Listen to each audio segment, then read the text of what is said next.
In this class, we are going to discuss about four kingdom classification. Four kingdom classification, it was given by Copeland. Copeland given the fourth kingdom, the name of fourth kingdom that was Mycota. In that, various types of organism were placed, such as bacteria, blue-green algae, mycoplasma. Unicellular prokaryotes, they were placed in fourth kingdom, and it was given by a Copeland, it was given by an American biologist, that was Copeland. But later the name of this kingdom was changed. इस kingdom का जो नाम था वो change कर दिया गया. And who was the person who change the name? There was two scientist. First was Allen and second was Dougherty. Allen and Dougherty, they change the name of Mycota to Monera. So there was the fourth kingdom classification that was given by Copeland, but later there was two scientists, Allen and Dougherty, जिन्होंने इसका नाम change कर दिया और इन्होंने इस mycota का नाम मोनेरा रख दिया.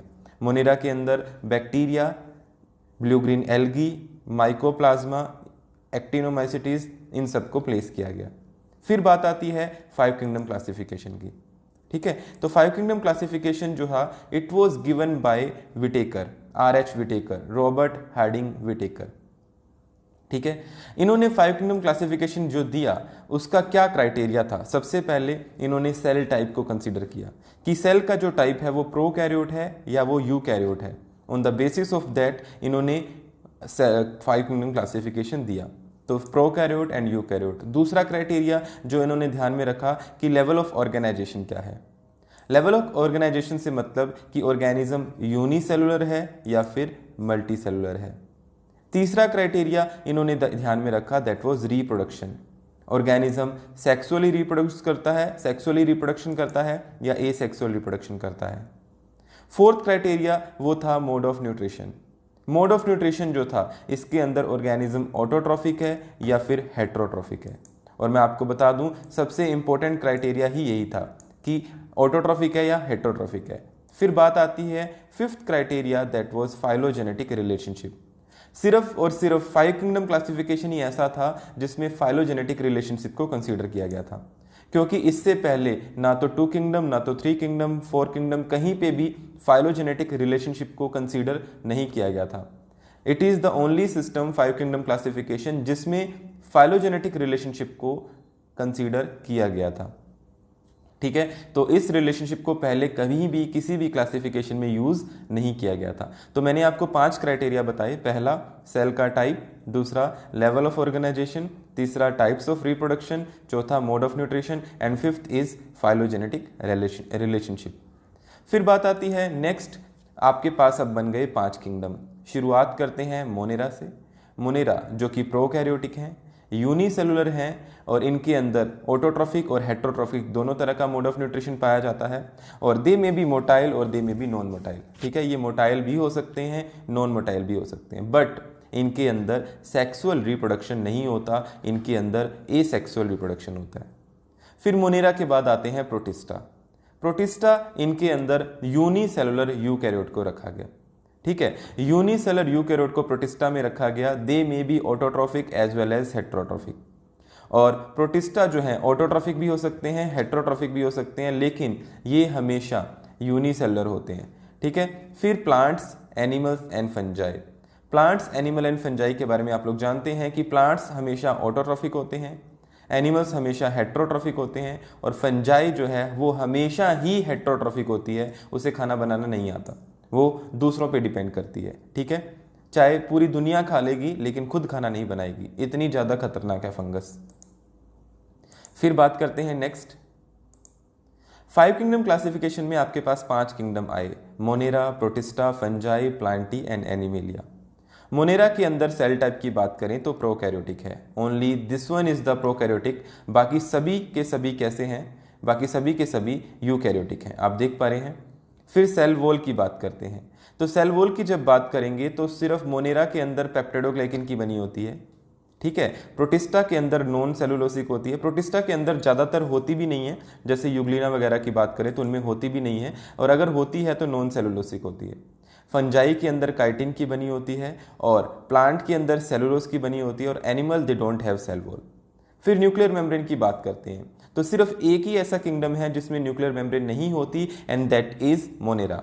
मोनेरा के अंदर न्यूक्लियर मेम्ब्रेन नहीं होती, प्रोटिस्टा के अंदर होती है, फंजाई के अंदर होती है, प्लांट के अंदर होती है और एनिमेलिया के अंदर होती है। इसका मतलब जिनके अंदर न्यूक्लियर मेम्ब्रेन प्रेजेंट है वो सारे के सारे यूकैरियोट हैं, सिर्फ एक ही प्रोकैरियोट है दैट इज मोनेरा। ठीक है, 3 डिफरेंस मैंने आपको बताए। सेल टाइप, मोनेरा प्रोकैरियोटिक है, बाकी सभी यूकैरियोटिक हैं।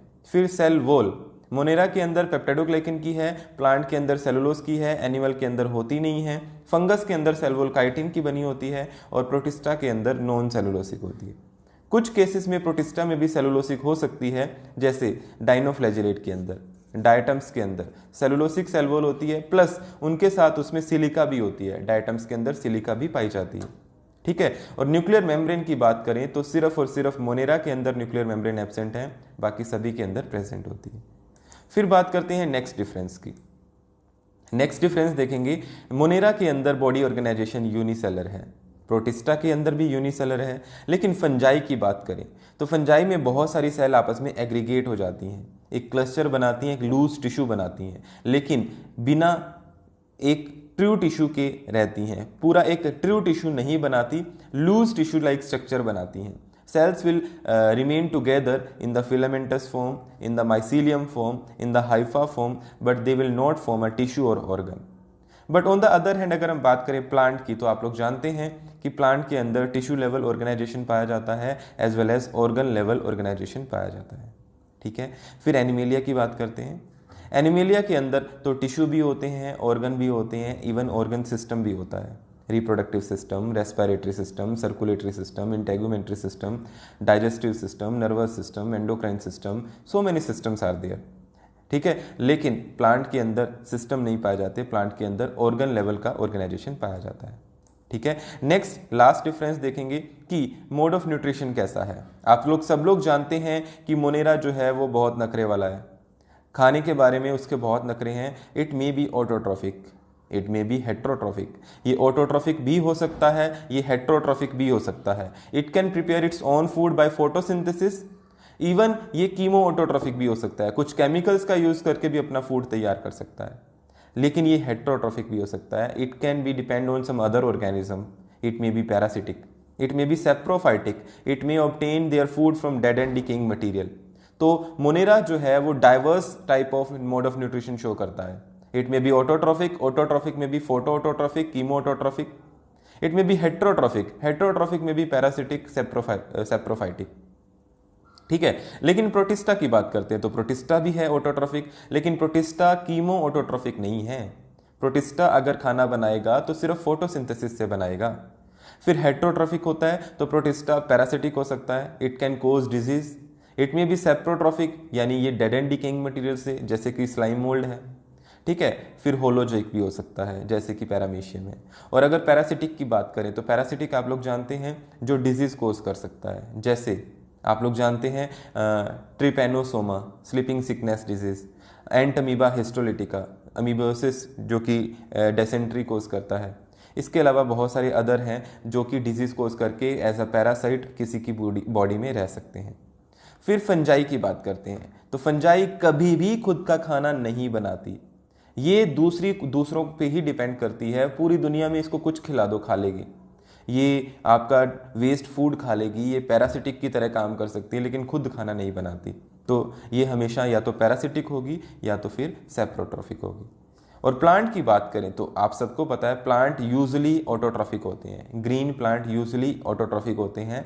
हाँ, there are some insectivorous plant, but वो इंसेक्टिवोरस प्लांट सिर्फ नाइट्रोजन की रिक्वायरमेंट को पूरा करने के लिए इंसेक्ट को खाते हैं, अदरवाइज वो भी अपना खाना फोटोसिंथेसिस से बनाते हैं। ठीक है, तो making food by using light energy को वो केमिकल एनर्जी में कन्वर्ट करते हैं। इसी वजह से प्लांट्स को कन्वर्टर्स या फिर ट्रांसड्यूसर्स भी कहा जाता है। और plants because they are producing food for us, so इन्हें प्रोड्यूसर भी कहा जाता है, क्योंकि they are dependent on the sunlight और ये अपना खाना खुद बना सकते हैं। So they are autotrophic in nature, mode of nutrition इनके अंदर ऑटोट्रॉफिक होता है। ठीक है, लेकिन एनिमल्स की बात करें, एनिमल्स अपना खाना खुद नहीं बना सकते, इसी वजह से कहा जाता है कि एनिमल्स हेट्रोट्रॉफिक होते हैं। ठीक है, एनिमल्स हेट्रोट्रॉफिक के अंदर भी पैरासिटिक और होलोजोइक हो सकते हैं। So this was the 5 kingdom classification. लेकिन इसके अंदर भी कुछ ड्रॉबैक्स थे, so that we will discuss about here. Drawbacks क्या थे? सबसे पहला ड्रॉबैक ये था कि जब एल्गी को प्लेस किया गया तो एल्गी को विटेकर ने 3 किंगडम में रख दिया। पहला मोनेरा के अंदर, फिर प्रोटिस्टा के अंदर, फिर प्लांट के अंदर। यानी एल्गी के लिए कोई एक किंगडम फिक्स नहीं किया, ये कह दिया कि कुछ एल्गी मोनेरा में रख दो, कुछ प्लांट में रख दो, कुछ प्रोटिस्टा में रख दो। तो क्या ये सही था? नहीं था। जैसे ब्लू ग्रीन एल्गी को मोनेरा में रख दिया गया, डायटम्स एंड डाइनोफ्लैजिलेट को प्रोटिस्टा में रख दिया गया, और ग्रीन एल्गी, रेड एल्गी और ब्राउन एल्गी को प्लांट में रख दिया गया। It was not correct. Second was that कि वायरसेस को कहीं पे भी कोई जगह नहीं दी गई। क्या अभी तक हमने कहीं पे वायरस का जिक्र किया? नहीं किया। So there were no place for viruses को कोई भी पोजिशन नहीं दी गई। तो it was the second drawback of 5 kingdom classification. ठीक है, अब देखते हैं कि एल्गी के साथ इन्होंने क्या गड़बड़ करी। ये एल्गी है, एल्गी को मोनेरा में भी रख दिया गया। मोनेरा के अंदर ब्लू ग्रीन एल्गी जो कि प्रोकैरियोटिक है। एल्गी को प्रोटिस्टा में भी रख दिया गया, जैसे कि फाइटोप्लैंक्टिक एल्गी, जैसे कि डायटम्स एंड डाइनोफ्लैजिलेट। समझे? ये एक यूनिसेलर यूकैरियोटिक एल्गी है। और एल्गी को प्लांट में भी रख दिया गया। प्लांट में कैसे रखा गया एल्गी को? प्लांट के अंदर green algae, red algae and brown algae को रखा गया। यानी there was not a fix kingdom for algae. Algae को 3 भागों में, 3 किंगडम में बांट दिया गया। तो ये एक ड्रॉबैक था। और दूसरा ड्रॉबैक ये था कि वायरसेस को कहीं पे भी जगह नहीं दी गई। समझे? तो अब बात आती है इसके बाद 6 किंगडम क्लासिफिकेशन की। Who given the 6 kingdom classification? It was given by Carl Woese. इन्होंने क्या किया? कार्ल वुज ने 6 किंगडम क्लासिफिकेशन दिया और इन्होंने मोनेरा को ही 2 किंगडम में डिवाइड कर दिया। He divided the Monera into 2 kingdom. वो कौन कौन से 2 किंगडम थे? Eubacteria and archaebacteria. इन्होंने मोनेरा को 2 किंगडम में डिवाइड कर दिया। अब टोटल कितने किंगडम हो गए? टोटल हो गए 6 किंगडम। कौन कौन से? आपके पास यू बैक्टीरिया, आर्की बैक्टीरिया, तीसरा आपके पास हुआ Eubacteria, Archaebacteria, Protista, Fungi, Plantae and Animalia. Total 6 kingdom हो गए। तो 6 kingdom classification was given by Carl Woese. कैसे दिया गया? इन्होंने मोनेरा को ही डिवाइड कर दिया। कितने किंगडम में? 2 में। कौन कौन से kingdom? Archie bacteria and you bacteria. तो अब आपके पास टोटल किंगडम कितने हो गए? टोटल किंगडम हो गए 6। पहले Archaebacteria, Eubacteria, Archaebacteria, Protista, Plantae, Fungi and Animalia. ठीक है। In our next class we will discuss about 6 kingdom classification in detail. उसमें इन्होंने क्या क्राइटेरिया यूज़ किया, क्या क्या डोमेन्स के बारे में बताया, वो हम पढ़ेंगे नेक्स्ट क्लास में। इस क्लास के लिए इतना ही।